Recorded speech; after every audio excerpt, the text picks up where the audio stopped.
Here's why scientific studies aren't the proving factor to know whether or not what you're eating is good or not. Because let's say you find something as simple as sand is in the desert. Do you need a study to prove to you that sand is in the desert? Or can you literally just pick up sand and see it when you're in the desert? All right? And so let's say you do need some studies for sand being in the desert. But then there's 100,000 studies that are about batteries. Some random topic, and someone's saying you need to look at the 100,000 studies that are about batteries to find out if sand is in the desert.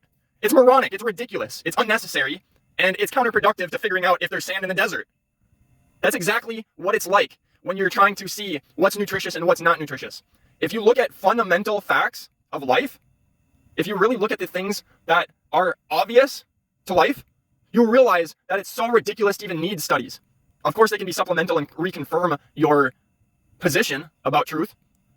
But if there's 100,000 studies telling you that meat and cooked food is good, but fruit is telling you that fruit is the best thing for almost all the problems on earth, it's insane to look at 100,000 studies from cooked food and animal products.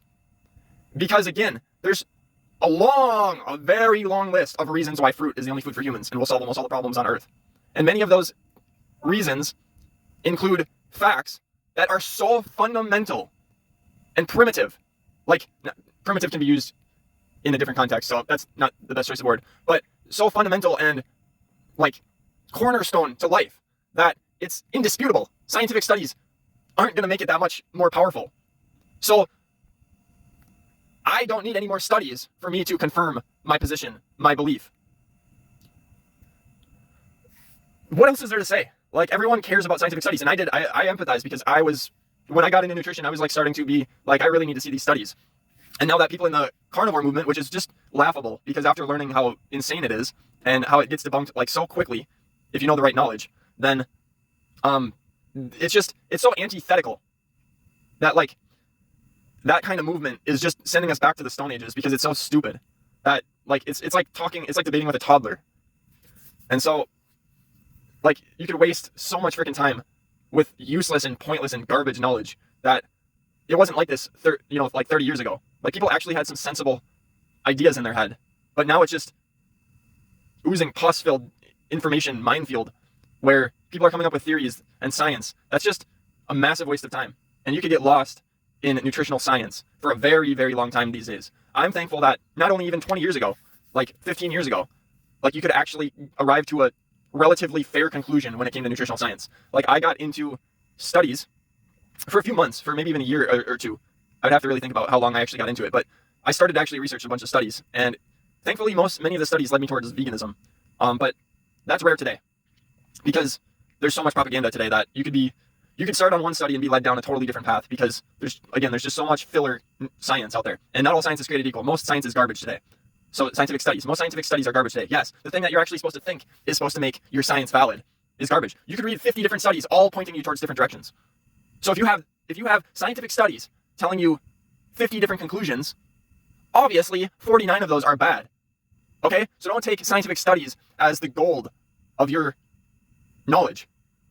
And also don't take wish-wash, like stupid spiritual stuff, or I just felt like it was good. You know, there's so many people out there who just are like, well, my intuition tells me this is good, so it's good. Oh, my intuition tells me something completely different the next day, so it's got to be good. These people walk their contradictions all over the place. So don't be like that either. You need to have a well-rounded base of knowledge, but you need the right knowledge because we're in a sea of filth when it comes to science. And you need something. For me, if you look at all these different nutritionists, okay, they're just here, I'm going to improve your health. Most of those are like, I'm going to improve your health. That's it. That's the end. Me, since I found the truth, I'm like, nutrition is going to affect everything on earth. That's how you've known you found the good knowledge, is when you have someone that's leading the direction further in advance to just nutrition.